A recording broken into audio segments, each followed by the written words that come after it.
এই মেঘালয়ের পানি যে গতিতে বাড়ছে আপনি নিশ্চিত থাকেন আগামীকালে ঠিক এই সময়ে প্রত্যেকেই রেডি থাকেন হরিমনের ভাঙ্গায় মাছ ধরার জন্য। Voice of Shahanur. আসসালামু আলাইকুম, আবারও চলে আসলাম হরিমনের ভাঙ্গায়।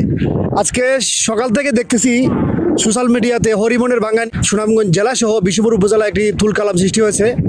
আমিও ভাবলাম আমিও একটু চলে আসি হরিমনের ভাঙ্গায়, কিন্তু এখানে এসে যেটি দেখলাম এখানে চলছে সার্কাস।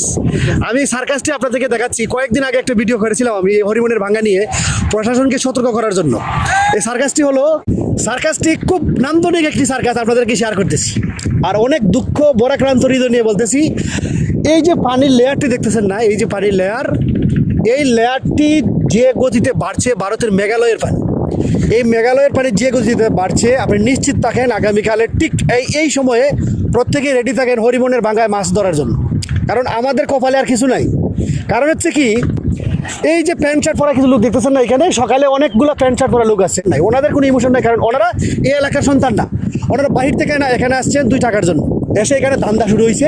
এখন নতুন করে আরেকটি ধান্দা, এই ধান্দাটি হচ্ছে সরকারের মধ্যে একটি প্রকল্প আছে হাওরে আপদকালীন একটি বাজেট, এমার্জেন্সি বাজেটটি কার্যকর করার জন্যই তারা এই দেখেন নাটক, এই যে স্টিলের বডি, এই স্টিলের বডি দিয়ে বস্তা এনে এটার উপরে দেওয়া হচ্ছে।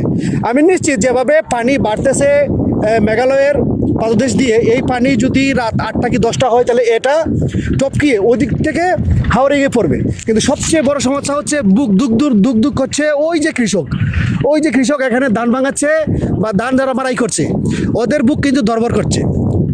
আমরা অনেক আগে বলেছি, প্রশাসনকে বলেছি, আমরা অবগত করেছি, কারো নজরে আসেনি এই হরিমনের ভাঙ্গা।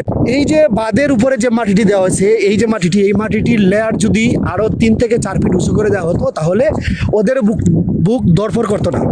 এই যে সামনে অনেকগুলো জমি এখনও পড়ে আছে, ওরা কিন্তু হারভেস্টারের অভাবে ধান কাটতে পারতেছে না। এখানে আরেকটি নাটক আছে, হারভেস্টার নিয়ে অনেক ধরনের নাটক হয়েছে। সরকারের বাজেটকৃত বিষ্ণুপুর উপজেলায় যে হারভেস্টারগুলো আসছে, এই হারভেস্টারগুলোর আপনি খোঁজ নিয়ে দেখেন সঠিক হিসাব পাবেন না, নাটক আর নাটক।